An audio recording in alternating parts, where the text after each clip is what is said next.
Everything's about leading up to a legacy, or being in a stable relationship. But there is questions behind whether or not this is something that someone wants to dedicate their time and effort to. So I don't think this is like two of coins kind of distraction sort of energy. I'm not getting that from this person. Not getting that from one of the people anyway. But I do feel like there is something here. There is something here regarding like avoidance, not looking at situations. It's weird because before I was like, oh, somebody may have offered something wonderful to someone else, right? Somebody may have offered their hand in marriage of some sort, which would have been cool. But it just seems like, to me, that's not the case. It looks like somebody is avoiding the situation because if someone has the Seven of Swords at this moment. That's avoidance. That's trying to dodge or something. But at the same time, it doesn't have to be, right? It could be that somebody's taking a risk. Somebody's taking a leap of faith, right? But the Two of Swords, the Two of Wands, rather, Two of Pentacles, goodness, they can show the, procrastination. It can show, looking, at everything but what your heart wants.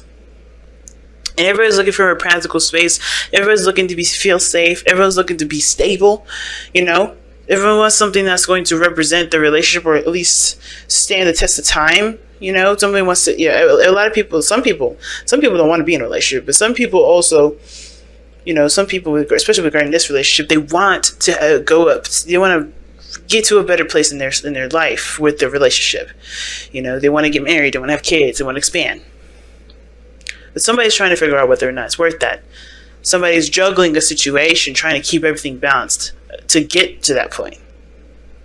But in order for things to happen, to manifest, you have to be conscious and be living in your truth, and not just like living by your moral code or anything, but like that. But living by how you feel.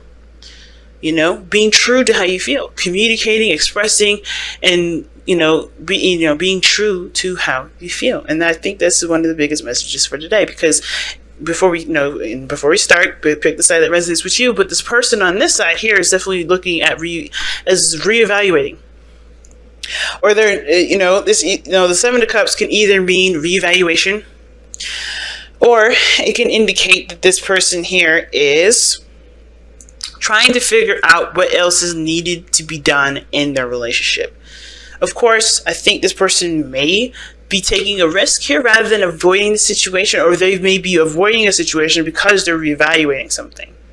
And it all has to do with going back to the past, right? Where they were last happy, how they felt in the past with this person. They're wanting to probably get to this point again, or get to a place where they are, this happy. But looks like they come a long way with this relationship. They really have. And how they think of this relationship is that, yeah, it's a work in progress. They don't know if they really want to continue, or this person doesn't know what other, trying to find other work to do, trying to figure out what else they need to do to expand it.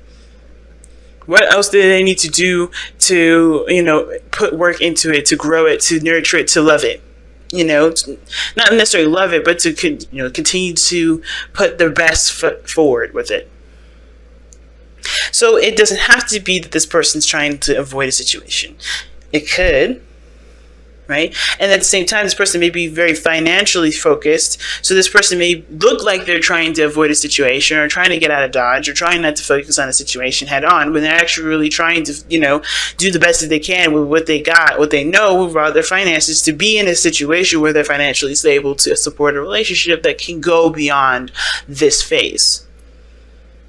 So that being said, so the person sees the Chariot with this relationship. Success.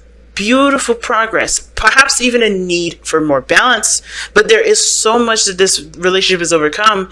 And there's so much, there's a great understanding that there is so much, success and, potential, happiness with this relationship. This person feels like they're in control of themselves. They're putting their best foot forward always. And they're doing the best that they can with what they got. Okay, so this person feels very in control of themselves, which is good. Cancer, this is your card as well. This is a card that you loan your energy to. And this is, and the reason why is because it's about balancing your head and your heart. Making sure that your heart, your emotions are being sustained and cared for and attended to, as well as, tempering the mind. And I feel like this person definitely feels like this relationship is a success, because look at how they're presenting themselves. They have the world here. That's the card for success. Again, that's another success card. It's a card of completing a cycle. Yes, it's been a long journey, but you've come to a beautiful wrapping up. It's a gift that's been given. Usually when the world comes up, Saturn, this is a card for Saturn. Saturn always gives gifts to hard work. And you have put in hard work. When I see the Chariot here, there's been hard work put in. This person may not be aware of the results of their hard work, and it's not really seeing where their hard work has been, going. They haven't really been seeing the results of it.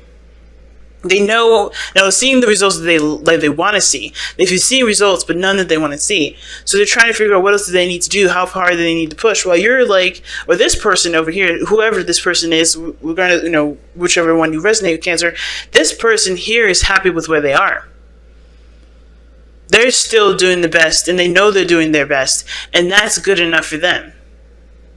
And I think it's because they release the need or the attachments of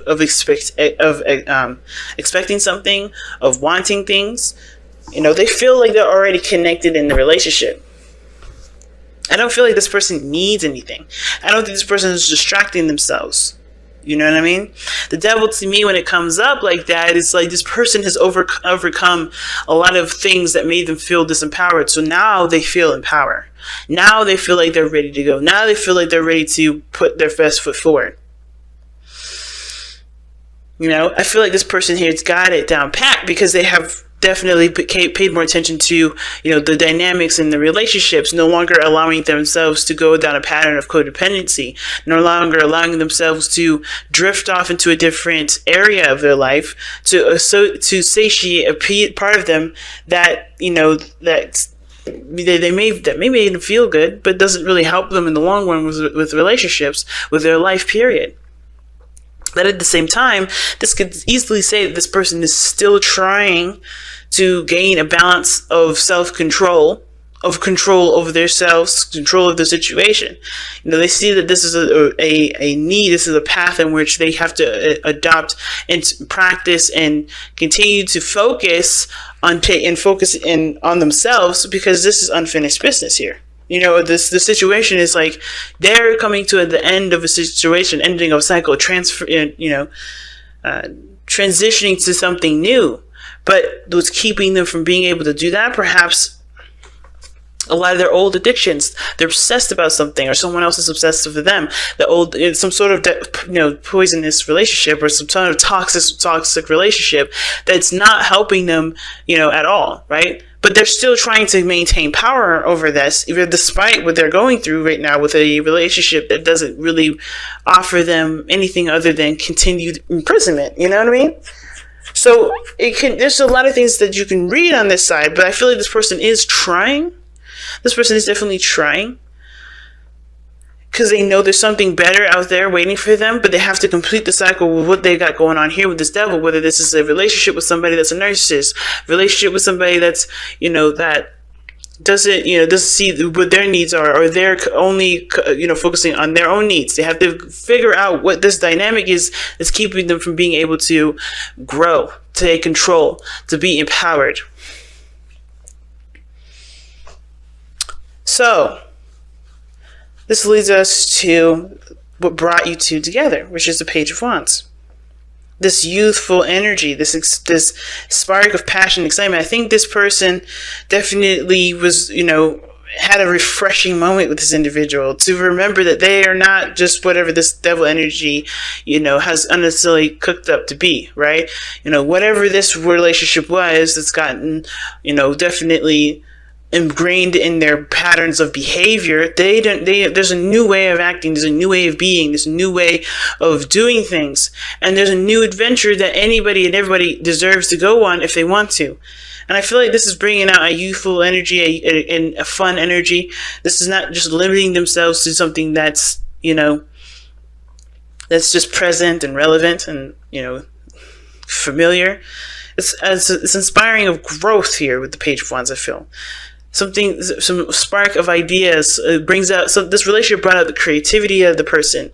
It brought youth back, I think. Because I feel like whatever this person's been going through, it's robbed them of some serious creativity. This person hasn't been living to their truest potential, at least living up to their heart's desire, doing what they want to do, because they felt either restricted or they've been restricting themselves.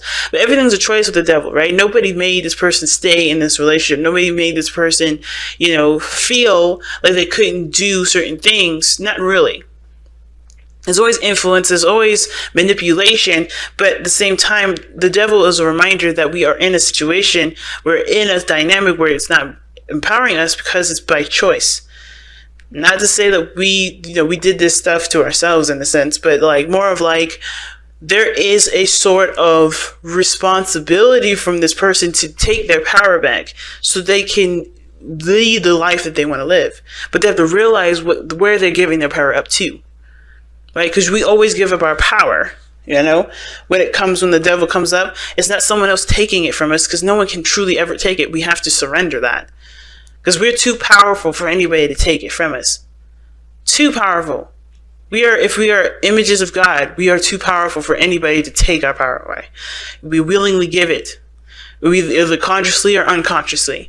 And a lot of times it's unconsciously because we love the person, or we have a relationship with somebody, or we want to see that grow. And a lot of times we just don't realize that the situation that we're in hasn't been very beneficial, very, respectful towards us. So this person is recognizing that now. This person is recognizing that now, where they've been giving their power away, where they no longer need to.